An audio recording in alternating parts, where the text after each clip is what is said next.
Hello everyone, I hope you're all doing well and are enjoying the weekend.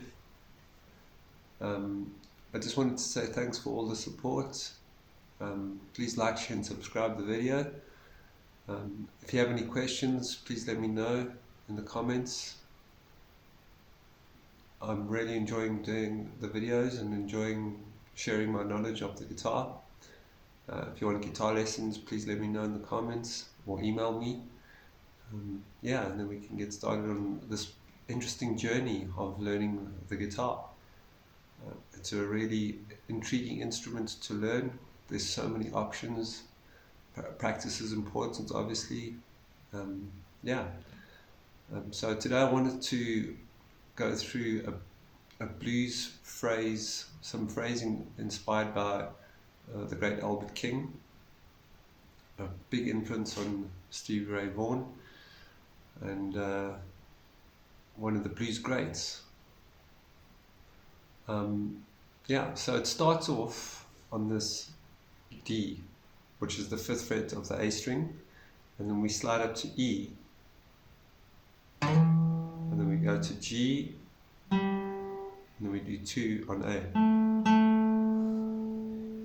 So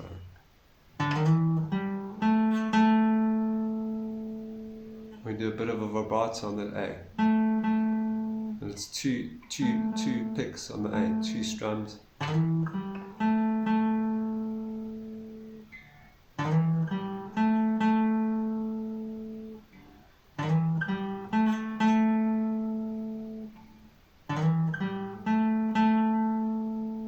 And now we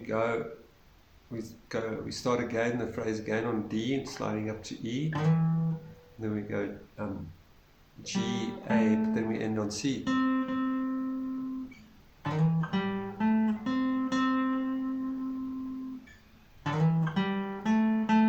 Back to A.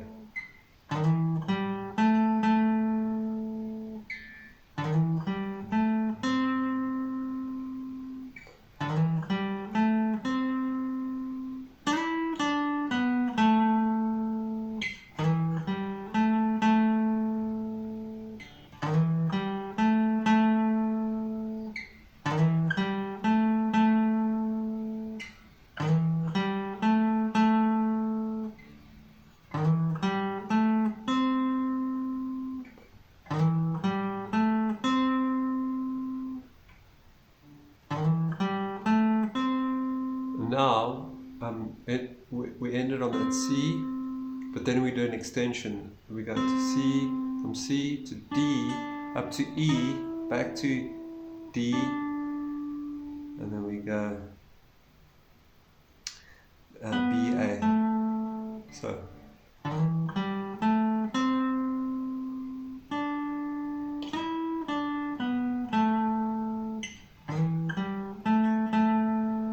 Back to the beginning of the phrase.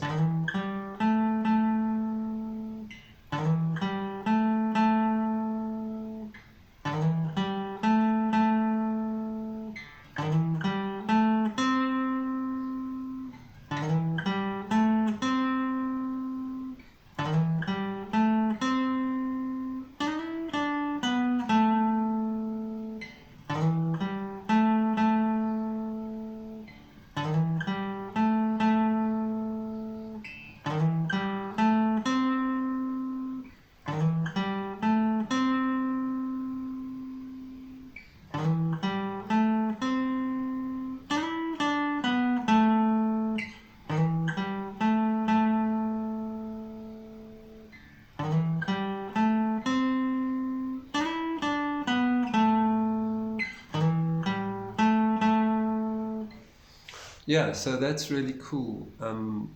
In terms of also leaving space, that phrasing, that blues phrasing is full of soul and full of the emotion of the blues, which is really, really an interesting way to learn how to express yourself. Even if you're playing hard rock or metal, I know obviously hard rock and metal is quicker but there's so much you can learn from that phrasing and apply that to obviously different genres, you know, in rock or blues or metal. So yeah, it's really cool. Just, you know, playing those phrases, and the slide and the vibrato obviously imitates. You can imitate vocal vibrato and things like that. Those techniques, vocal techniques. So you know, if you practice it and you just play it over and over again, there's obviously, the more you play it, the more used to it you get. The more you start to understand what the guitar is telling you.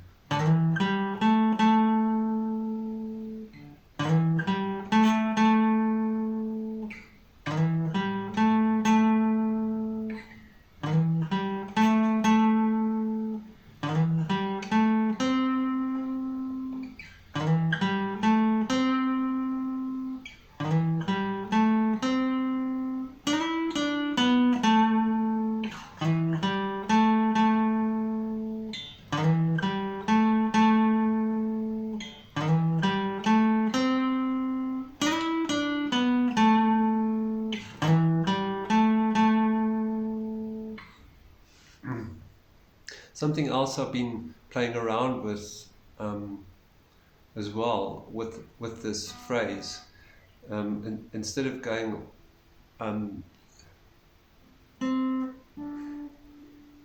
from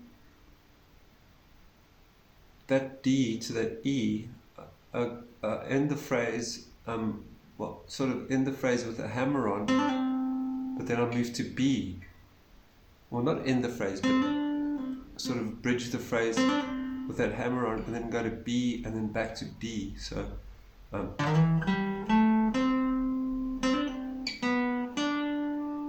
then going back to, like I said, going from B back to D, and then ending it with that F. So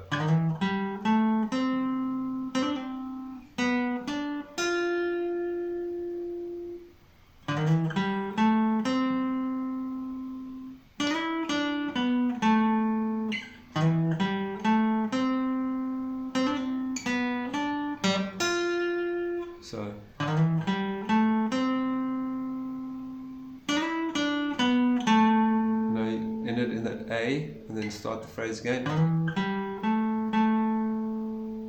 Go to the C, do a hammer onto the D, to the B, back to the D, and then ending it off with that E, that F, sorry. So.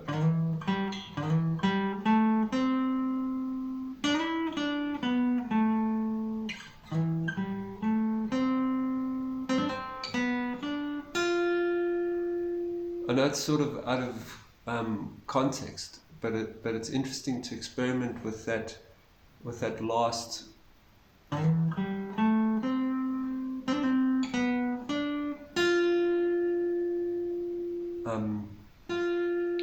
with that last note, that F. It sort of stands out. It makes the phrase stand out. That last.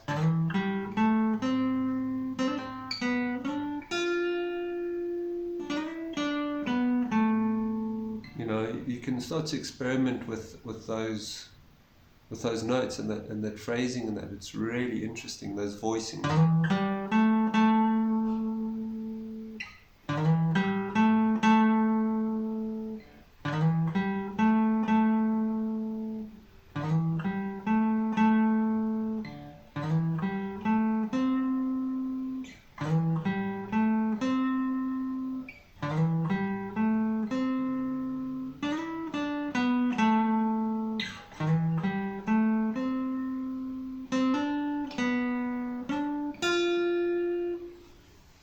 It just gives you a different feel as well. That last phrase, it's a little bit out of context, so that's why it's important to experiment with what's available to you, and make it interesting, make the phrasing interesting, and the voicing interesting,